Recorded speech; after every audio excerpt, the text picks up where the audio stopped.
L'onction peut être manifestée dans la plénitude de sa signification dès l'instant où nous disparaissons, pas avant.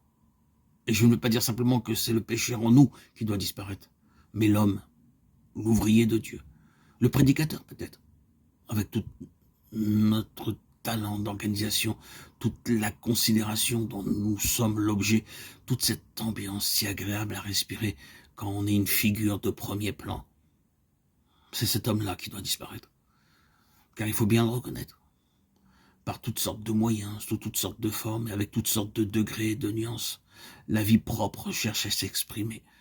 Cette conscience d'être quelqu'un qui est si horrible aux yeux de Dieu, ce besoin de notoriété, ce désir constant de paraître à l'avant-scène, cette vie charnelle, en un mot, dans ce qu'elle a de plus affreusement subtil, dispose de mille et un moyens de revenir à la surface, même chez les plus spirituels des enfants de Dieu. Très souvent, c'est leur spiritualité même qui devient pour eux une occasion de se faire remarquer. Qui n'a pas éprouvé une fois ou l'autre ce besoin de sainteté inspiré par le désir inavouable de voir les autres remarquer notre sainteté? Qui ne connaît cette forme de zèle chrétien qui cherche surtout à recueillir les murmures approbateurs de l'entourage? Voyez comme il se dépense pour Dieu. Il ne faut pas s'y tromper. La chair peut s'insinuer jusque dans les choses les plus sacrées. Elle peut se draper dans les apparences les plus spirituelles.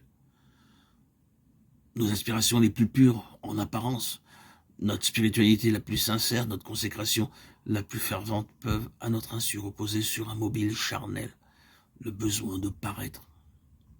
L'action de la chair est si insidieuse. Ses ressources sont si subtiles que Dieu sait, seul sait, quand elle a été vraiment dominée. Pour que l'onction puisse se manifester et nous faire entrer dans la plénitude de notre vocation, il faut que la chair ne soit plus un danger pour l'œuvre de Dieu. Quand et jusqu'à quel point il en est ainsi pour chacun de nous, Dieu seul peut le dire.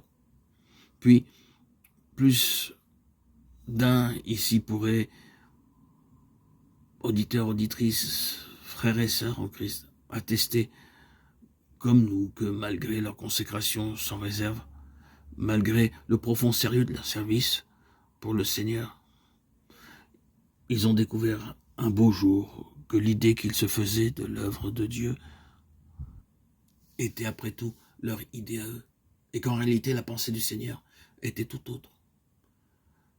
Pendant longtemps, nous aussi, nous avons cru que nos idées personnelles représentaient la volonté du Seigneur quant à son œuvre, jusqu'au jour où nos yeux se sont ouverts à ce qu'il y avait précisément de personnel dans notre manière de voir. Nous étions absolument persuadés que nous étions dans la volonté de Dieu. Mais un beau jour, pour nous ouvrir les yeux, il dut nous faire passer par une de ces épreuves salutaires qui font apparaître au dehors ce qui est au dedans. Et nous fûmes bien obligés de reconnaître que malgré notre parfaite sincérité, nous n'étions pas dans la pensée de Dieu au point où nous nous l'imaginions. Par quel chemin, par quel creuset n'a-t-il pas dû nous faire passer pour obtenir de nous enfin ce cri d'abandon? N'importe quoi, Seigneur, n'importe quoi pourvu que ce soit toi qui le fasses. Nous aurions affirmé avec une grande énergie, avec toute la force de notre conviction, que nous étions prêts à faire toute sa volonté. Mais pour peu que le Seigneur nous mit à l'épreuve, pour peu qu'il nous reçoit, qu'il nous requit d'abandonner telle ou telle tradition solidement enracinée ou telle attache qui nous paraissait parfaitement légitime, pour peu qu'il nous dit, cela aussi, maintenant, tu peux le mettre sur l'autel, coupe avec cela, laisse-le tomber. Nous n'aurions pas fait, nous n'aurions pas pu aller jusque-là. Il a fallu descendre avec Dieu dans de vrais abîmes pour obtenir que ces choses perdent leur emprise sur nous. Ce qui nous paraissait en parfaite harmonie avec le plan éternel de Dieu, nous avons dû un jour accepter de nous en séparer.